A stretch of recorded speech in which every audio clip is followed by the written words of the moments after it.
En el nombre del Padre, y del Hijo, y del Espíritu Santo. Amén. Ven, Espíritu Santo, llena los corazones de tus fieles y enciende en ellos el fuego de tu amor. Envía tu Espíritu Creador y renovarás la faz de la tierra. Oremos. Oh Dios, que iluminaste los corazones de tus fieles con la luz del Espíritu Santo, concédenos saborear las cosas rectas en este mismo Espíritu y gozar siempre de sus consuelos celestiales.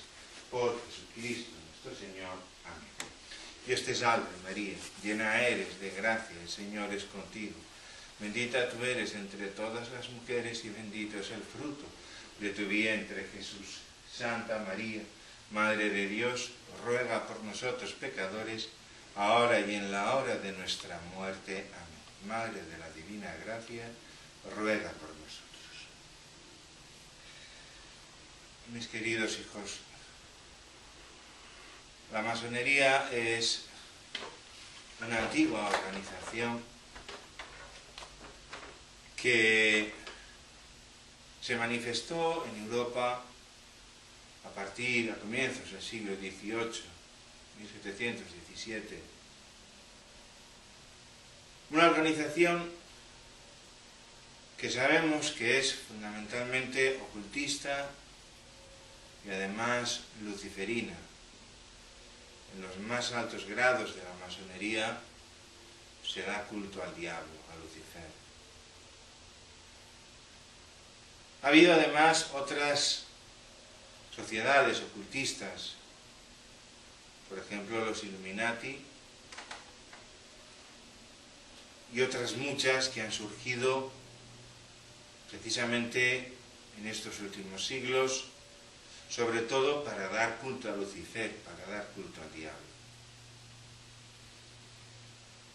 Es triste tener que reconocer que han conseguido la meta que en aquellos primeros años se propusieron. Lo que han conseguido es el control del mundo. El control del mundo. Hoy en día los Illuminati, los masones, poseen el control económico. Gracias al control económico han obtenido también el control político y, por supuesto, con el control político, el control militar. Al final de lo que se trata es de instaurar un nuevo orden mundial. Un nuevo orden mundial absolutamente falso. Un nuevo orden mundial en el que las personas seremos nada más que esclavos. Esclavos de una serie de familias ricas, ultra ricas, más que ricas, supermillonarias y sin ningún derecho. Sin ningún derecho. Y sin embargo las personas aceptarán ese nuevo orden mundial porque todo el pecado y todos los placeres estarán a su disposición. Todo el pecado y todos los placeres. Todo lo que sea contrario al orden cristiano, todo lo que sea contrario al orden establecido por Dios, todo eso lo encontrarán en ese nuevo orden mundial. Y lo más triste es reconocer que se han conseguido infiltrar incluso en la Iglesia Católica. Ya en el siglo XVIII, a comienzos de esa manifestación, digamos, pública de la masonería, hubo sacerdotes y obispos que se afiliaron a pesar de las condenas repetidas de los papas, ya en el siglo XVIII. Ellos consiguieron, por medio del Concilio Vaticano II, que es la aceptación del ideal masónico dentro del cristianismo, dentro del catolicismo, no hay más que ver que las tres bases del Vaticano II son las mismas de la Revolución Francesa. Lo reconoció el cardenal Suenes, diciendo que el Vaticano II era 1789 en la Iglesia, en la Revolución Francesa, y el cardenal Suenes era ultramodernista, favorable, por supuesto, a todo el concilio. También el cardenal Ratzinger reconoció que el Vaticano II significaba la aceptación por parte de la Iglesia de 2 siglos de tradición liberal. 2 siglos de tradición liberal. Y eso es algo que no podemos ocultar. ¿Por qué? El Vaticano II acepta los 3 postulados de la Revolución Francesa. Los acepta porque los 3 postulados son libertad, igualdad, fraternidad. La libertad la encontramos en la Declaración sobre la Libertad Religiosa. La igualdad la encontramos en la doctrina sobre la colegialidad y la fraternidad en el ecumenismo.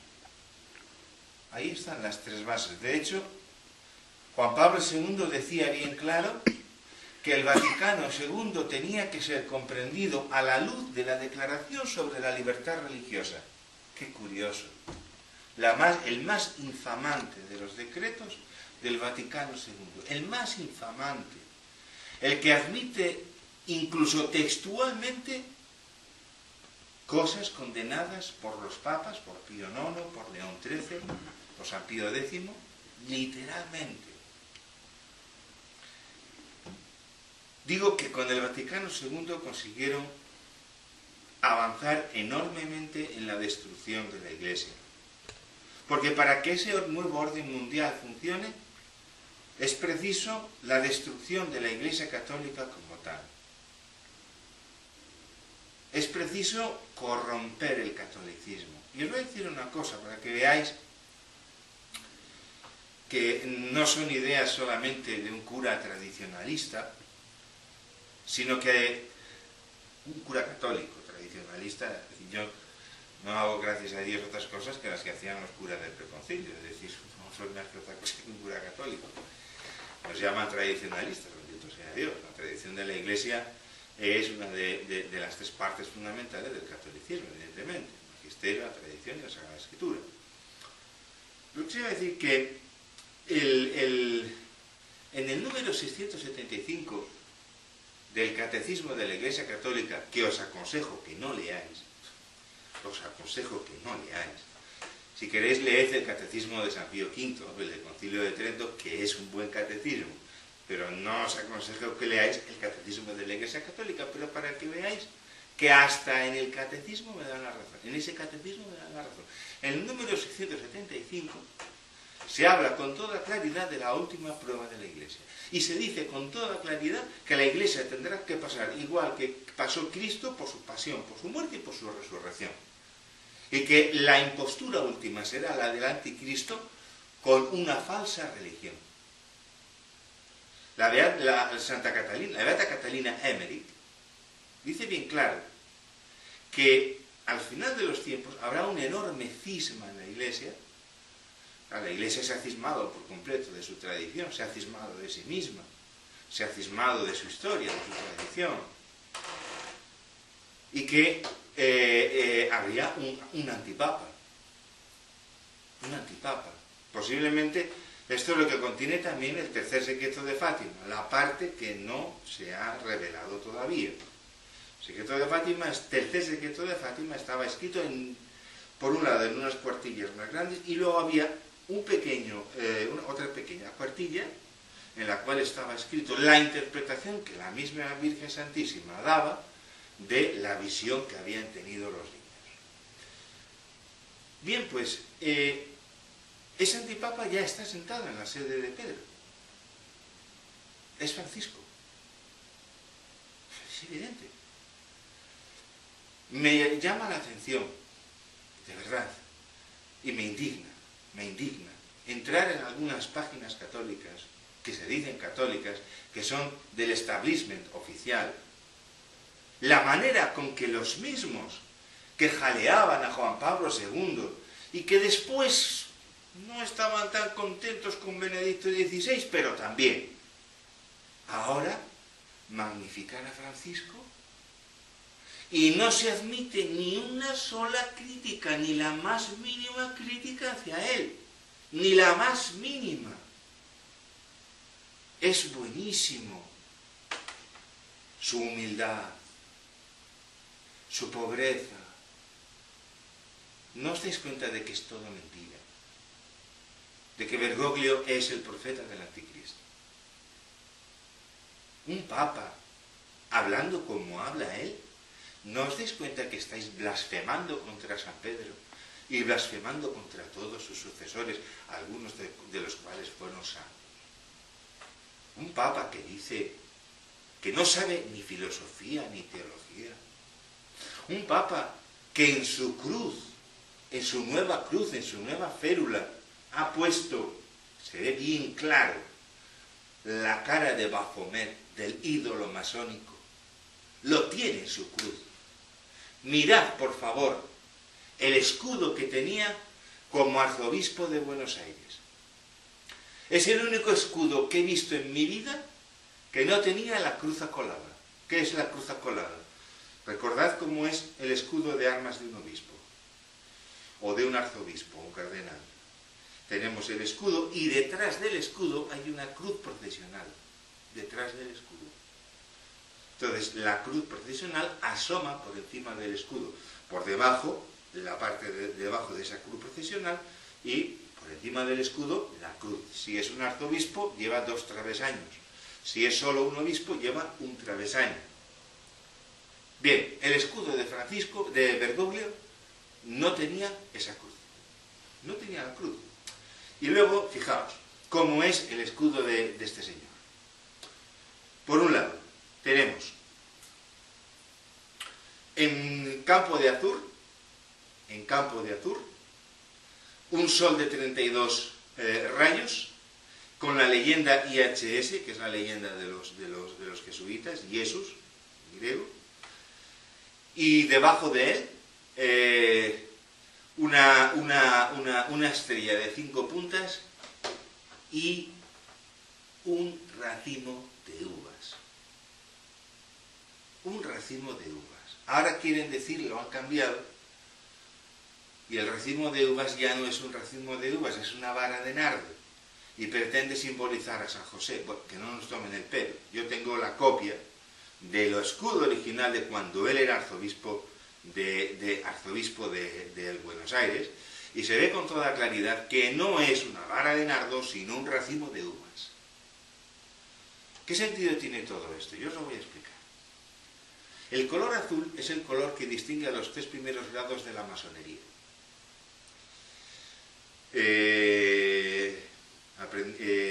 Novicio, aprendiz y maestro.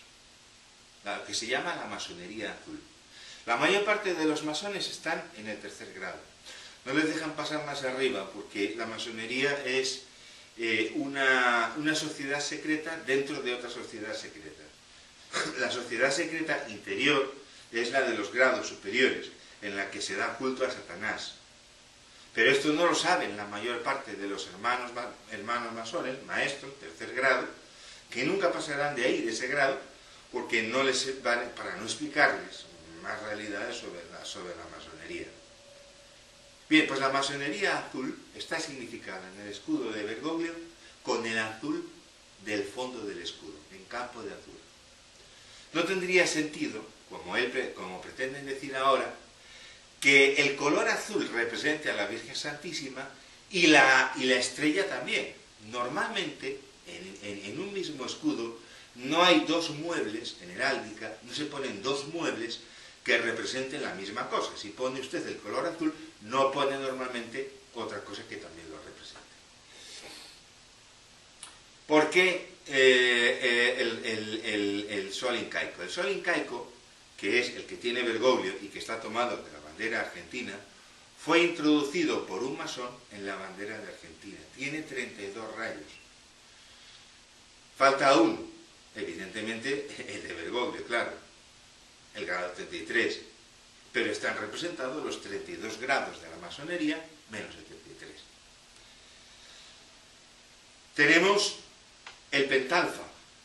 El pentalfa, la estrella de 5 puntas, es enormemente utilizada en todo el ocultismo.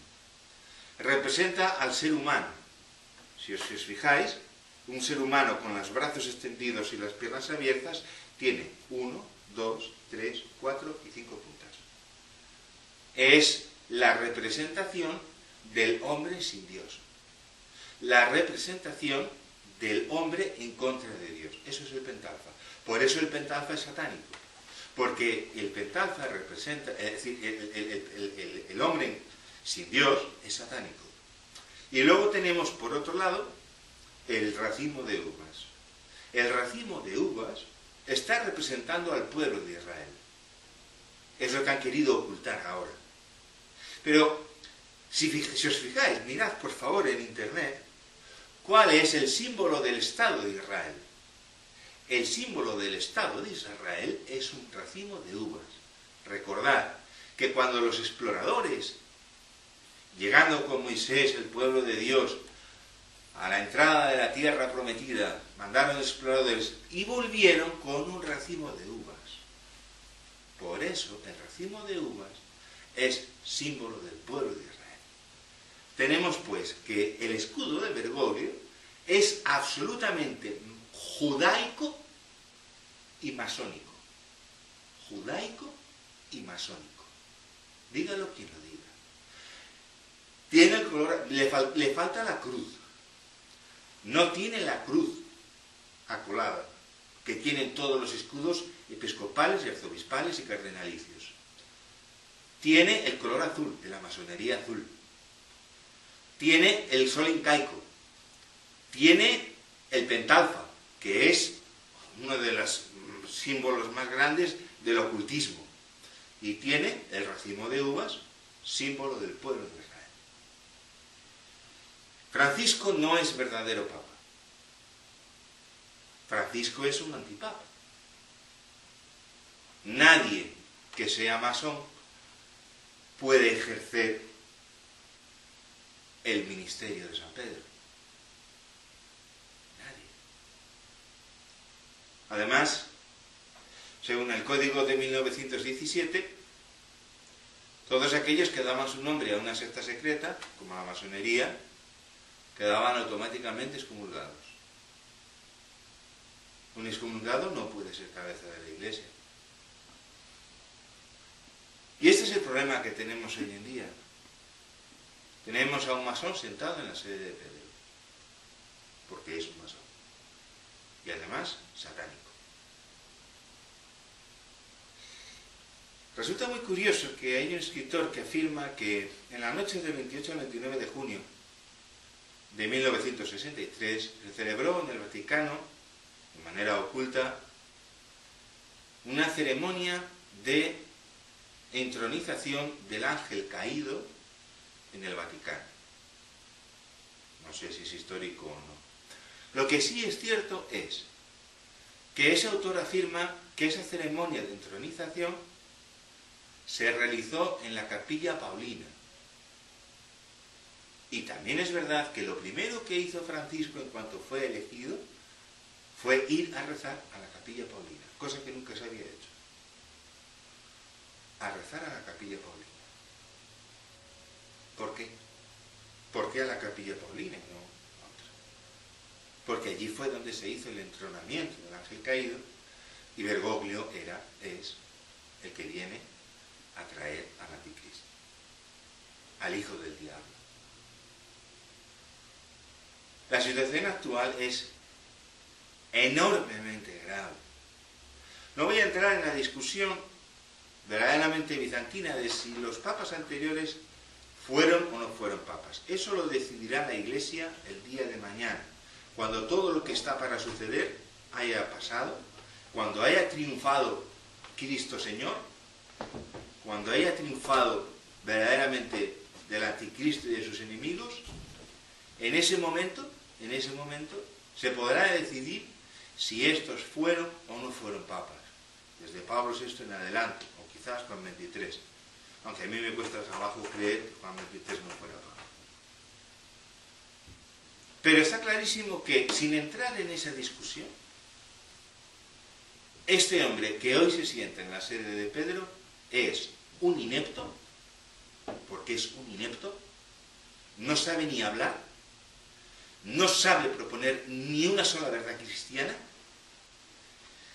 no sabe filosofía, no sabe teología, es un auténtico ignorante, es un hombre que se ve con toda claridad que no tiene la más mínima vida de piedad, porque no lo rezuma, porque se ve que no lo tiene, ni la más mínima vida de piedad, por mucho que se engañen, que a partir de ahora podrán mostrar, o se podrán mostrar rezando, se podrán mostrar todo mentira.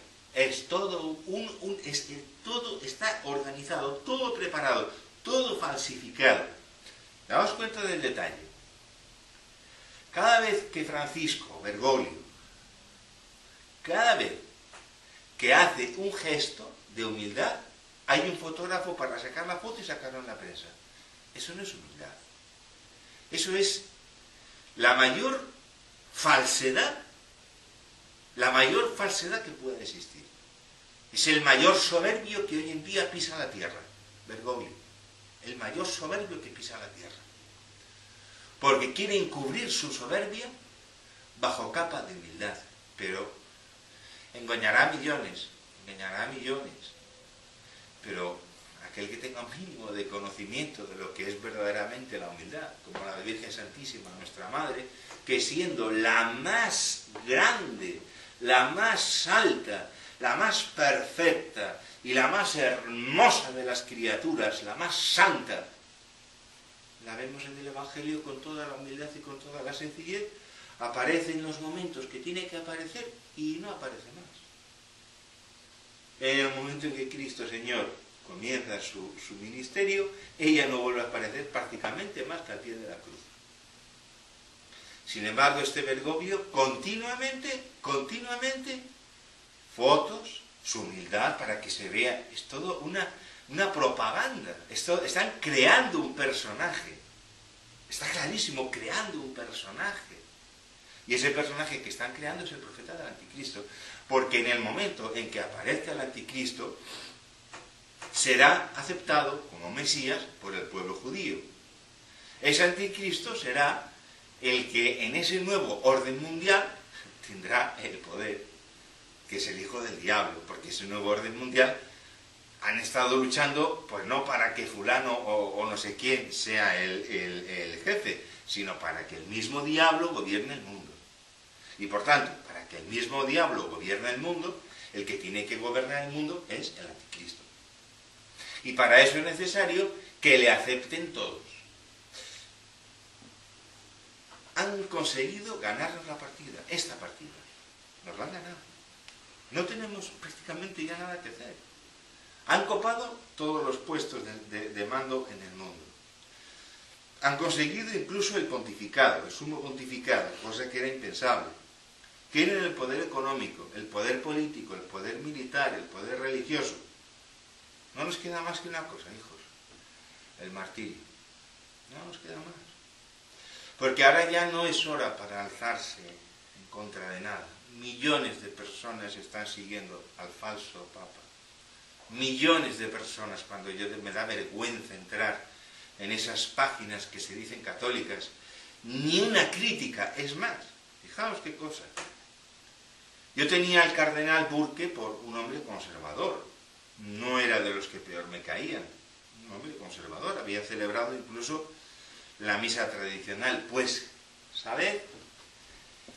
Que en una conferencia en la que Santo Magister, famoso vaticanista, empezó precisamente a hablar de ciertas cosas negativas que veía en Bergoglio, el cardenal Burke se levantó y se fue. Se levantó y se fue. Es todo mentira, todo falsedad. Primero parecía que era muy amante de la liturgia tradicional, pues quizás porque parecía que la promovía Benedicto XVI, porque ahora las cosas ya que parecían evidentes ya no son tan evidentes. Pero ahora que está Francisco, es de Francisco. Ahora ya no es de Benedicto XVI, ahora es de Francisco, porque le interesa. Es la creación de un personaje. Y es lo que estamos viendo. Que va en un coche que no es el coche, el Mercedes. A mí me importa, como si va en burra. Pero a mí qué me importa, como si el Papa, como si va descalzo por las calles de Roma. ¿Y a mí qué me importa? Que no vive en los mismos aposentos que vivieron sus antecesores. Normal. ¿Cómo va a querer vivir un satánico en el mismo aposento donde vivió San Pío X? Imposible, no podría dormir. Imposible. Y en el mismo aposento que vivieron Pío XI, Pío XI. Vamos, ya veis que, o León XIII, imposible, es que no podría, claro, tiene que irse a otro sitio porque no puede dormir allí. Ni creo que Dios vaya a permitir que él hiciera sus conjuros y sus cosas, que seguro que las hace, seguro. Precisamente en las mismas habitaciones donde estuvieron aquellos santos. De eso ni hablar. Hay cosas que Dios puede permitir, pero hay cosas que no puede permitir. Bien, pues esta es la situación, hijos. Igual que a la venida del verdadero Cristo, Señor, nuestro Señor, precedió una época larga de paz, la famosa Pax Romana, ahora, a la venida del Anticristo, que es justo lo contrario, tiene que preceder una época de guerra. Justo lo contrario. Preparaos para una guerra. Porque para que aparezca el Anticristo, tiene que haber alguna guerra a nivel mundial. No voy a decir que sea necesariamente atómica. Las armas atómicas son, desde el punto de vista estratégico, absolutamente inútiles, porque desde luego, si yo quiero conquistar un país, lo que no puedo hacer es destruirle absolutamente por completo, porque lo que voy a conquistar es un desierto. Desde el punto de vista estratégico son absolutamente inútiles. Y no creo que en una futura tercera guerra mundial llegaran a usarse las armas nucleares. No tiene sentido. Y además es que no gana nadie. Incluso si se utilizaran contra una sola nación, eso provocaría tales problemas en la atmósfera, en el clima, en mil cosas, que verdaderamente no tienen ningún sentido. Habrá una guerra. Habrá una guerra verdaderamente grave. Habrá una guerra en la cual sufriremos enormemente. Y para acabar esa guerra vendrá el Anticristo. El Anticristo que se presentará como príncipe de la paz. El Anticristo que será reconocido por los judíos. El Anticristo, el Anticristo que realizará la paz entre las naciones. Y todos nos echaremos en sus brazos. Porque habremos sufrido tanto en esa guerra. Una guerra preparada. No vayáis a pensar. Una guerra preparada. No creáis que a las familias millonarias, multimillonarias, no hablo de pequeños millonarios, hablo de los multimillonarios, Illuminati, etcétera, y masones que gobiernan el mundo. Mi vida, tu vida, la vida de millones de personas no significa absolutamente nada. Absolutamente nada. Significa, sí, en cuanto que si nosotros compramos, ellos ganan. Si nosotros vivimos como ellos quieren que vivamos, ellos ganan. Como máquinas, para que nosotros somos máquinas. Máquinas que tienen que comer y entonces nos cobran la comida. Máquinas que tienen que beber y nos cobran la bebida. Máquinas que tienen que vestirse y nos cobran la ropa. Y nos dicen lo que tenemos que comer, nos dicen lo que tenemos que beber, nos dicen cómo tenemos que vestir por medio de la moda, etc. Pero en un contexto en el que si con una guerra conseguimos la llegada del Anticristo y el nuevo orden mundial, no repararán en que mueran millones y millones de personas, con tal de establecer el nuevo orden mundial. Y Bergoglio forma parte de todo esto en cuanto que él es el que tiene que introducir a la religión católica, destrozándola, por supuesto, la ha destrozado, o sea, es decir, en la nueva exhortación Evangelii Gaudium, que más que nada tendría que llamarse auténtica tristeza, o no sé, vamos, hay herejías flagrantes, pero flagrantes, es decir, cuando dice que la antigua alianza no ha sido abolida, no está, eso es una herejía, pero enorme para un católico, enorme. Y eso, herejías de esas, las ha ido diciendo, errores teológicos los ha ido diciendo, sin que ninguno de esos sacerdotes que se llaman conservadores, traidores más que nada, se haya atrevido a alzar la voz en contra. Traidores les llamo. Estáis viendo lo que este señor está haciendo. Estáis viendo cómo está destrozando la doctrina católica. Estáis viendo cómo lo está hundiendo todo y os calláis como prostitutas. Eso es lo que pasa. Cobardes. Que os llamáis católicos y permitís que vuestro jefe haga esas cosas y diga esas cosas. Cobardes. Cobardes. No nos queda más que morir, hijos. Morir. Morir porque en el momento en que la gran persecución comience, con el anticristo, es que no va a haber sitio para nosotros. Todo va a estar absolutamente controlado. Todo controlado. Controlado, en fin, absolutamente todo. Y eso es lo que se nos viene encima. Ya está en marcha. Estamos en el comienzo de esa nueva era, que no durará mucho, porque Dios no lo va a permitir, evidentemente. Y no nos queda más que morir. Es que no nos queda más. Pero muramos como hombres, muramos como mujeres. No nos callemos la boca, digamos la verdad. Porque si no, nos van a perseguir, nos van a cazar como a ratas. Y decidme, ¿qué preferís? ¿Que os cacen como a ratas, que os van a matar igual? ¿O que os maten como a hombres, de pie, y mujeres, de pie? No de rodillas, de pie. Y no como ratas, sino como personas. Y eso es precisamente lo que tenemos que pensar. Termino. Tenemos que pensar si realmente estamos preparados para esto que se nos viene. Yo vuelvo a hacer un llamamiento a toda la tradición, sedevacantistas, fraternidades en Pío X, que la fraternidad de Pío X está ya, vamos, más muerta que viva. Un llamamiento a que nos unamos, que dejemos ya las tonterías que nos separan y que presentemos un frente común.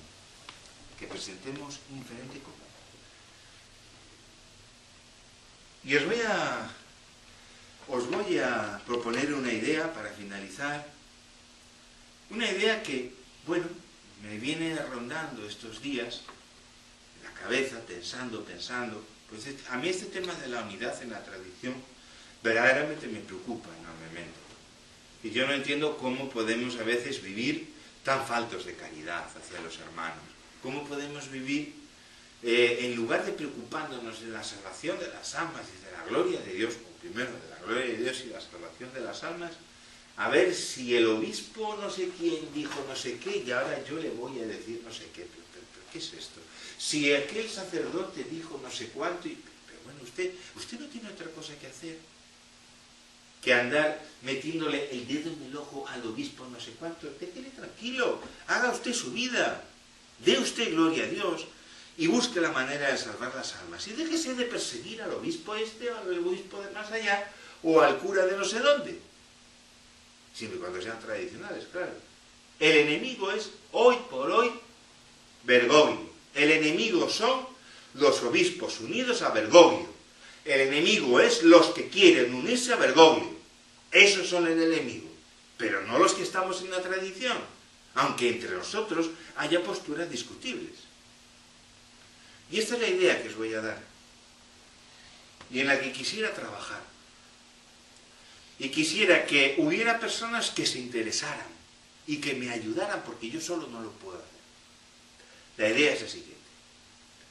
Yo quisiera que el año que viene, en la ciudad de Trento, en la ciudad italiana de Trento, hubiera un congreso eucarístico internacional de toda la tradición.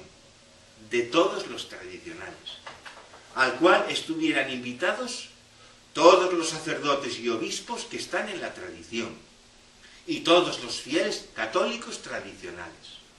Un congreso eucarístico para unirnos a Cristo Señor, para pedirle a Él que nos una, porque Él es la Eucaristía, Él es Cristo Eucarístico, y la Eucaristía es sacramento de unidad, sacramento de unidad. Y como esto que se nos viene encima es tan grave, creo que sería maravilloso que pudiéramos reunirnos en la ciudad de Trento, donde se celebró precisamente el concilio más importante de la historia de la Iglesia, el concilio de Trento, en la ciudad de Trento, reunirnos y celebrar todos juntos un congreso eucarístico.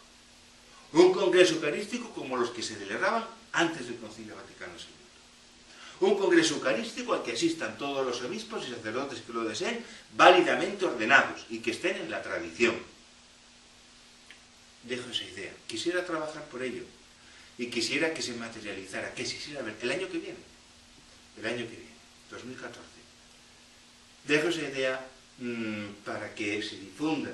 Quisiera que se hablara, quisiera que se pudiera formar un comité formado por sacerdotes de las diversas denominaciones, un comité con sedevacantistas, con la Resistencia, si la Hermandad de San Pío X quiere unirse, pues estupendo, etcétera, etcétera. Un comité entre todos para preparar el Congreso Eucarístico de Trento. Congreso Eucarístico Internacional, abierto a todos los obispos, sacerdotes, válidamente ordenados y que están trabajando en la tradición, y fieles de la tradición, fieles tradicionalistas en Trento. Ojalá que eso se pudiera hacer realidad y como una manera de unirnos, una manera de fortalecernos, una manera de pedirle a Cristo Señor también que sea Él quien nos una, una manera de prepararnos a esta persecución que se nos viene encima y que a lo mejor es la última oportunidad, fijaros lo que os digo, la última oportunidad que vamos a tener para hacer algo de eso en público, al menos durante unos cuantos años. Congreso Eucarístico de Trento, internacional, año 2014. Que se pongan en contacto conmigo las personas que deseen colaborar con esta idea. Un congreso eucarístico de toda la tradición para celebrarlo en la ciudad de Trento, en Italia. Que se pongan en contacto conmigo todas las personas que deseen colaborar, sacerdotes, para realizar esta obra. Hará falta también quien apoye económicamente, hará falta muchas cosas, pero creo que sería una cosa muy hermosa y además daríamos ante el mundo por fin una imagen, quizás la última en muchos años de la Iglesia tradicional, una imagen pública, grande, no la hemos tenido desde hace muchos años, una imagen pública, una manifestación pública y visible de la Iglesia, de nuestra Iglesia, de la Iglesia Católica, quizás la última en muchos años. Ojalá que la Virgen Santísima, nuestra Madre, nos ayude y a ella nos encomendamos también a San José, su castísimo esposo, y sobre todo al Sagrado Corazón de Jesús. En el nombre del Padre, y del Hijo, y del Espíritu Santo.